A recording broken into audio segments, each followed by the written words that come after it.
Hi, my name is Sam Hicks, and for the last media assignment we were asked to do a media fast and immersion, and this is my vlog telling you all about it. My thoughts before doing the fast were significantly daunting.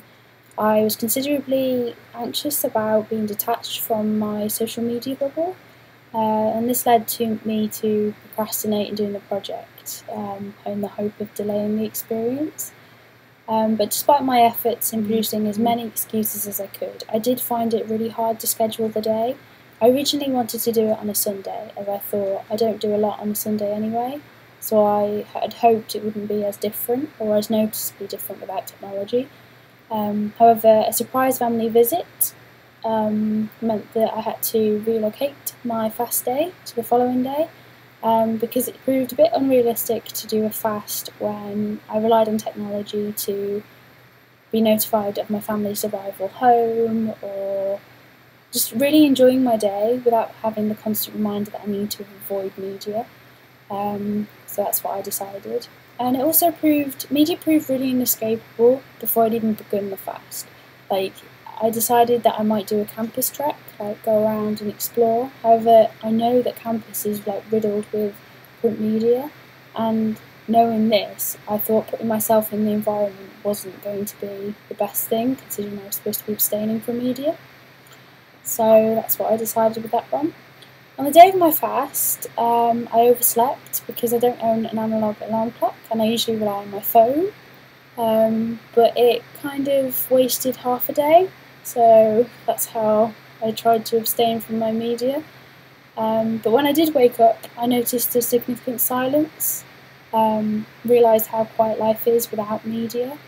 It was first a bit unsettling, but I soon got used to it, and it was kind of nice to have a day to myself with my own thoughts. It's a bit dangerous, but I had no distractions, so I could do whatever I wanted with my day without media determining my activity. However, it was really hard to escape media because even though I was confined to my room, I did hear people listening to music and TV elsewhere, so it just proves that it's really hard to escape media today. The time passed really slowly, and as the day crept on, I became more conscious of its passing and how slow it passed, and it made me realise how much I rely on technology to make the time pass, which also kind of makes me think about how much time I waste of my life, just mindlessly going on media and not being productive with anything. But I did decide to read a book, even though the project said that we should abstain from books as media. I don't usually tend to read, so I took this opportunity to read a whole book, which is quite an achievement for me. And I really enjoyed it, and I didn't find that my attention was distracted. It wasn't divided at all. I was constantly focused on the book and into the story. But soon throughout the day, as soon as I finished the book, my patience wore thin, and I was starting to miss all my media as there was nothing really to do. And I kept checking my phone throughout the day. I'd stop doing what I do and go to my phone to click it, even though I knew it was turned off. I just kept wanting to have that reassurance that there was something there, but I couldn't because it was turned off. My immersion day was quite enlightening. I woke to the incessant notifications of text messages and my alarm. Surprisingly though, I was really irritated by the noise that media devices generated. It was disturbing me, it was really annoying. As well as trying to record all the media that I encountered, that was significantly hard. It was causing chaos to my day, because by the time I'd recorded several messages down, another 10 would appear. So that proved quite difficult, but more harder, I would say, than abstaining from media. Throughout the day, my highest media traffic was text messaging, and looking back on my text messages, half of them were pointless. It was just a means of maintaining communication with people, even though it wasn't purposeful. I had 2 Skype calls that lasted a duration of 2 hours, so that's how I fill my day usually, talking to people on Skype, communicating to people back home. I also noted throughout the day there were a lot of promotional emails sent to me, which did distract me from what I was doing.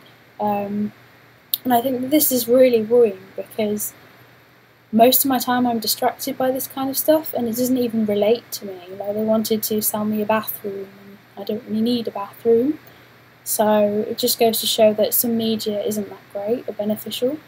My internet behaviour was quite sporadic, notably surrounded by the use of Facebook. And I think that I would distract myself with alternative sites such as like online news, like the Sun and the Daily Mail, in the hope that when I returned to Facebook there'd be new content. And I notably got really disappointed when nothing new came up, which quite shows that the internet and media as such does influence my behaviour. I recorded over 350 images on my Facebook newsfeed, so it just goes to show that within one day, with just one medium and one media site, you can encounter a lot of images that some of them were funny, some of them it's just not purposeful at all, but they fill time. They're quite entertaining. So from doing the media fast immersion, I've learnt a lot about myself and how I use media. I specifically learned that no matter how much you try, media is inescapable today because it's so prominent in today's culture.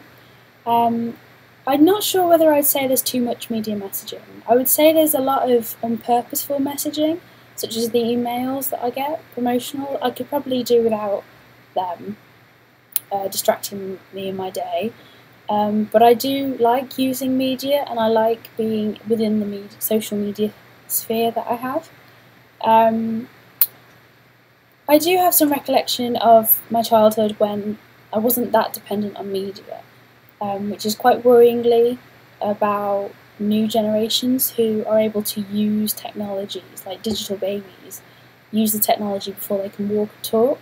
So I do think that the media does have maybe a negative aspect to it, but I do think it's prominent in the future culture as well as today's. As I say, I have learnt a lot from doing this project, but I don't think I will be doing it anytime soon, as I do love my media. But thanks for listening.